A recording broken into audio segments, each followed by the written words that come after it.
Hello students, today we will be starting with resonance.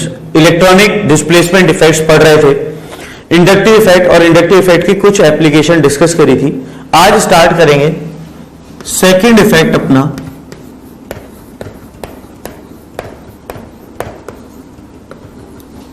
Resonance. Resonance की पहले definition लिखेंगे, फिर समझेंगे रेजोनेंस क्या है। तो पहली डेफिनेशन क्या है? delocalization of pi electrons in an conjugated molecule is known as resonance। अब यहां पर काफी सारे वर्ड्स ऐसे हैं, जैसे डीलोकलाइजेशन हो गया, कॉन्जुगेटेड हो गया। इन वर्ड्स का हमारे को मीनिंग मालूम नहीं है, मालूम पड़ेगा, थोड़ा सा टाइम और देना पड़ेगा हमारे को। अब दूसरी डेफिनेशन जो है, the phenomena by virtue of which more than one possible structure for a molecule or species, ये for a compound or species, molecule की जगह अपन और दूसरी चीज क्या लिख सकते हैं? molecule, species और compound।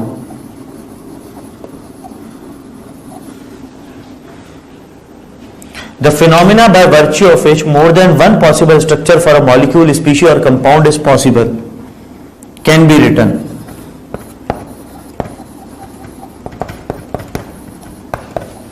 is called resonance।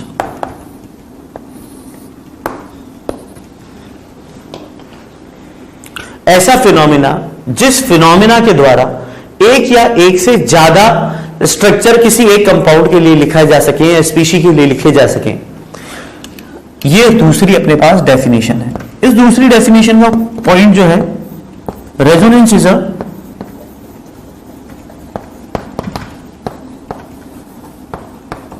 Hypothetical concept. Resonance जो है वो हमारे के लिए क्या है? हाइपोथेटिकल कंसेप्ट है। दी possible structures written for a compound or species are known as canonical structures or resonating structures and are hypothetical in nature। कुछ थ्योरी लिखेंगे। कैनोनिकल और resonating structures are insufficient to describe all the properties of compound और species completely. जो compound या species की property होती है, उन प्रॉपर्टीज को कोई भी एक कैनोनिकल स्ट्रक्चर रिप्रेजेंट नहीं कर सकती है, because of which various possible resonating structures, RS मतलब resonating structures are written to describe various properties। कुछ कुछ प्रॉपर्टीज को बताने के लिए क्या किया जाता है, बहुत सारी कैनोनिकल स्ट्रक्चर लिखी जाती है। फिर द मिक्स्ड या the mixed structure from all possible resonating structure is known as resonance hybrid। एक तो रेजोनेंस हाइब्रिड और एक कैनोनिकल या रेजोनेटिंग स्ट्रक्चर्स, दो शब्द हैं अपने पास किसी मॉलिक्यूल के स्ट्रक्चर के लिए, एक तो रेजोनेंस हाइब्रिड और एक कैनोनिकल स्ट्रक्चर्स।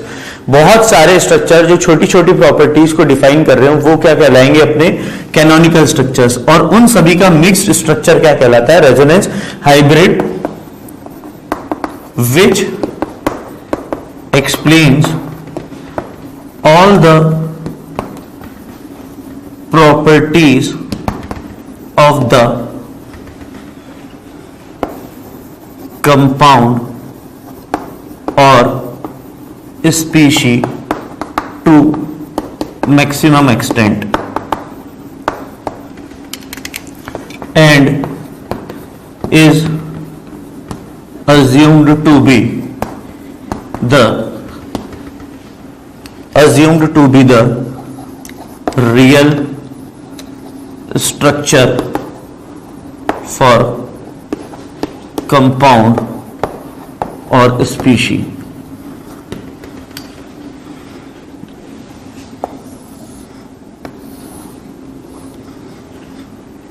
इधर ध्यान दो, यहां से नोट डाउन कराओ पहले।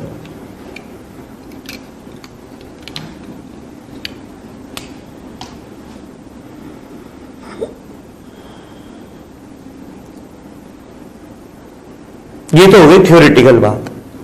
अब समझाने वाला पोर्शन अपन इंट्रोड्यूस करेंगे।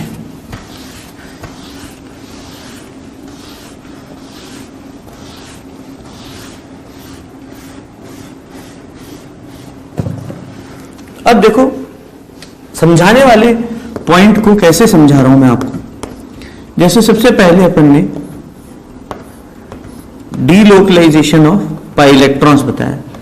बेंजीन है, बेंजीन के दो कैनोनिकल स्ट्रक्चर्स मैं यहां पर प्रेजेंट कर रहा हूं। ये कौन से स्ट्रक्चर्स हैं, केकुलेस स्ट्रक्चर। किसने दिए थे, केकुले ने दिए थे, इसलिए इन्हें केकुलेस स्ट्रक्चर बोला जाता है।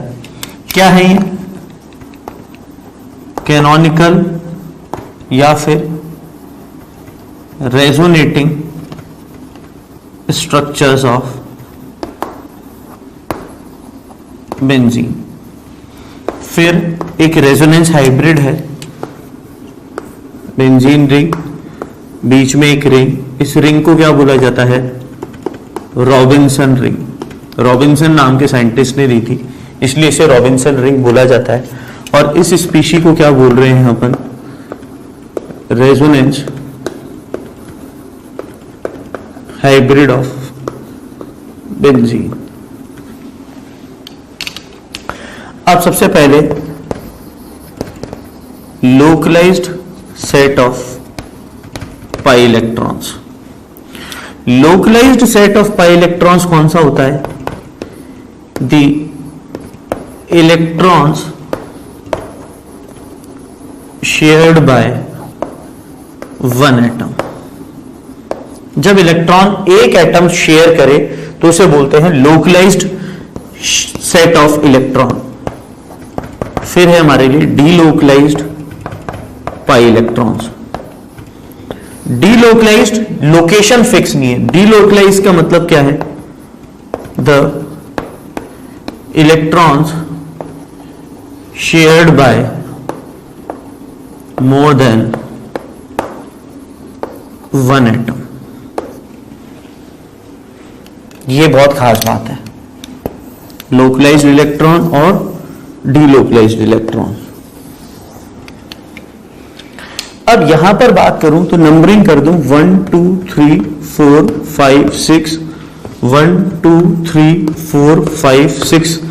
रैंडम नंबरिंग करिए बेटा, इस नंबरिंग का आईयूपीएसी से कोई भी लेना देना नहीं है। यहां पे लोकलाइज्ड और डीलोकलाइज्ड इलेक्ट्रॉन पेयर बता रहा हूं। जैसे अपन बात कर रहे हैं ethylene, we have localized pair of pi electrons. कैसे? CH2 डबल बॉन्ड CH2, इस कार्बन एटम का पाई इलेक्ट्रॉन C1 का C2 शेयर कर रहा है और C2 का C1 शेयर कर रहा है। लोकलाइज्ड मतलब किसी केवल एक एटम द्वारा शेयर किया जाए। एक एटम द्वारा कैसे? C1 का जो पाई इलेक्ट्रॉन है ये C2 शेयर कर रहा है और C2 का पाई इलेक्ट्रॉन केवल और केवल C1 शेयर कर रहा है। पाई इलेक्ट्रॉन कहां पर होंगे? C1 और C2 के बीच में। ये हमारे लिए क्या है? Localized pair of pi electrons. तो डीलोकलाइज्ड कौन से होंगे? सुनो बात को। इस पाई बॉन्ड में एक इलेक्ट्रॉन C1 का है, दूसरा एक इलेक्ट्रॉन C2 का है। तो C1 का इलेक्ट्रॉन कौन शेयर कर रहा है? यहां पर C2 शेयर कर रहा है। जबकि यहां पर क्या होगा? एक इलेक्ट्रॉन C6 का और एक इलेक्ट्रॉन C1 का। तो C1 का जो पाई इलेक्ट्रॉन है वो कभी तो 2 शेयर कर रहा है, कभी 6 शेयर कर रहा है। तो ये हमारे लिए क्या हो गया? Delocalized pair of electrons. Delocalization, इसी को कॉन्जुगेशन भी बोलेंगे अभी आने वाले टाइम में। तो ये अपने लिए क्या हो गया? यहां पर अपन क्या लिखेंगे? C1 electron, C1 pi electron is shared by C2 and C6 both. ये क्या कहलाएगा? Delocalised pi electrons. C1 का इलेक्ट्रॉन C2 और C6 दोनों शेयर कर रहे हैं। C2 पर बात करो, C2 का पाई इलेक्ट्रॉन C1 और C2 का पाई इलेक्ट्रॉन C3। ये पाई इलेक्ट्रॉन्स भी क्या हो गए? डीलोकलाइज्ड हो गए। तो सारे के सारे डीलोकलाइज्ड है। C6 का C5 ने किया है और यहां पर C6 का C1 ने शेयर किया है। तो जब अपना इलेक्ट्रॉन किन्हीं दो एटम के बीच में शेयर हो रहा हो, उसकी पोजीशन ही फिक्स नहीं है, लोकेशन फिक्स नहीं है, डीलोकलाइज्ड। लोकेशन फिक्स है, C1 का इलेक्ट्रॉन C2 और C2 का इलेक्ट्रॉन C1 शेयर कर रहा है। Localized pair of pi electron, delocalized pair of pi electrons. जो इस सर्किल है ये किस चीज को बता रहा है? कि जो पाई इलेक्ट्रॉन्स हैं वो बेंजीन रिंग में क्या है? डीलोकलाइज्ड है। जैसे ही अपन ने यहां पर इसका मूवमेंट कराया, ये यहां और ये यहां पर नेक्स्ट रेजोनेटिंग स्ट्रक्चर अपने को देखने को मिलेगी। और सुनो,